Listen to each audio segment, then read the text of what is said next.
must warn you, the images you're about to see may be difficult to watch. New York City has just agreed to pay a record legal settlement, nearly $29 million, to a man who hung himself in Rikers Island, while jail staff ignored his distress.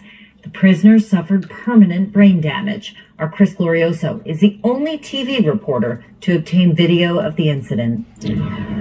What happened to Rikers Island prisoner Nicholas Feliciano is the kind of thing you don't see on TV. News stations, including this one, generally do not show anything having to do with a suicide attempt. But Feliciano's family wanted you to see this video.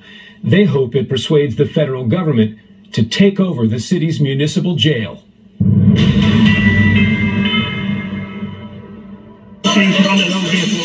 You are watching Rikers Island jail staff responding to a fight back in 2019.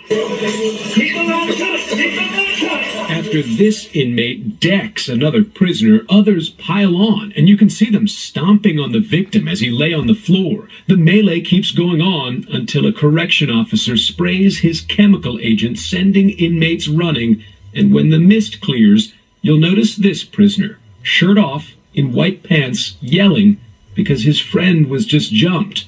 This is Nicholas Feliciano, a man who's about to try and take his own life. My grandson, unfortunately, he's an example now to what happens in Rikers Island. Madeline Feliciano is the grandmother who raised Nicholas Feliciano. She gave the News 4 I-Team exclusive access to this troubling jailhouse video to expose what she calls the shame of Rikers Island. It's horrific what has happened here. They should be ashamed of themselves. After that fight, Nicholas Feliciano was distraught. The incident report says he had a lengthy and significant history of suicidal behavior while in city custody. After he was taken into a holding cell, you can see Feliciano agitated, arguing with guards, even throwing a plate of food at a captain. It is at this point the anguished prisoner tries to hang himself in a cell, which, according to that incident report, was directly facing the officer's station, sitting just 9 feet away with an unobstructed view.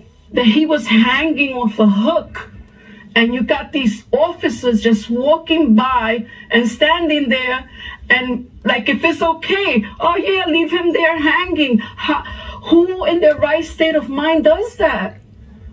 Who does that? News 4 is not showing the suicide attempt, and we are blocking view of the hanging prisoner. But the Feliciano family felt it was important we show the correction officer's lack of response, their lack of compassion. I mean, you can describe what happened with Nicholas, but until you see it and really understand what happened in that 8 minutes and before, the impact just isn't the same. For nearly 8 minutes, jail staff ignored the prisoner as he lost oxygen. First, this correction officer cracks open the cell door. He looks in, looks back at the officer's station, but he ultimately opts to close the door and walk away. It's a disregard for his basic human dignity. Around this time, the inmate who'd been beaten up in that fight is wheeled in on a gurney.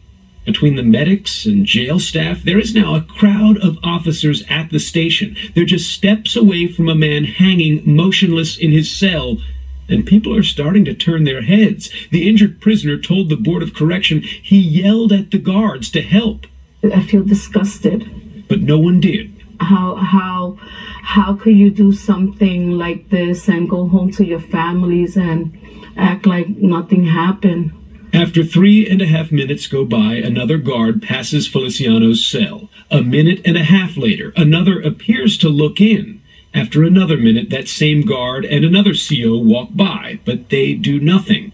Then one of them walks by again, looking over his shoulder, but keeps going. Finally, the intake captain and another CO decide to enter, and they take action. They open the door and cut Nicholas Feliciano down. He had been hanging for 7 minutes and 51 seconds.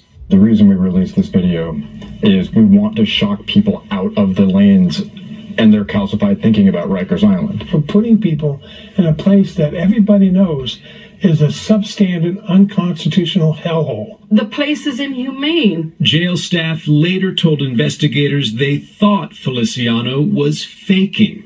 After they realized he wasn't, they furiously tried to revive him and sent him to the hospital, but he suffered enough brain damage to leave him permanently disabled.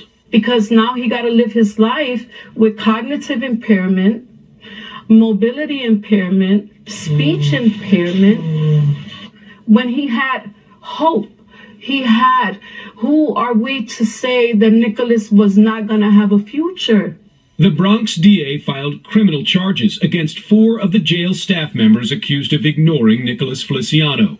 2 of them, correction officers Mark Wilson and Daniel Fullerton, have pleaded guilty to misdemeanors. The other 2, CO Kenneth Hood and Captain Terry Henry, have pleaded not guilty. An attorney for Captain Henry said his client actually saved Feliciano's life by ultimately cutting him down. He said it was the lower-ranked officers who should not have waited some 7 minutes before alerting their captain. The other COs seen on these recordings did not immediately respond to the I-Team's request for comment. The Department of Corrections said 9 staff members were fired, suspended, charged with violations, or resigned. A DOC spokesperson said since the attempted suicide, there have been physical improvements to prevent hangings, and the department increased training related to mental illness and suicide prevention. The FDNY reviewed the conduct of the EMTs who passed by the attempted suicide and cleared the medics of wrongdoing. Don't let this happen to someone else. Now the Feliciano family is trying to find hope in the tragedy that upended their lives. Brain damage from loss of oxygen has left Nicholas in rehab, but he has regained the ability to walk, and he knows he is loved. Had someone reminded him of that behind bars, Madeline Feliciano says her grandson may never have tried to end his life. But I have hope for him. I will never give up on him, and I will always be his voice. The Department of Justice has asked a federal judge to order Rikers Island into receivership, thereby taking control of the nation's largest municipal jail. The judge will make a decision on that in the coming months. If you are having thoughts of hopelessness or self-harm, call or text 988 to reach the 988 Suicide and Crisis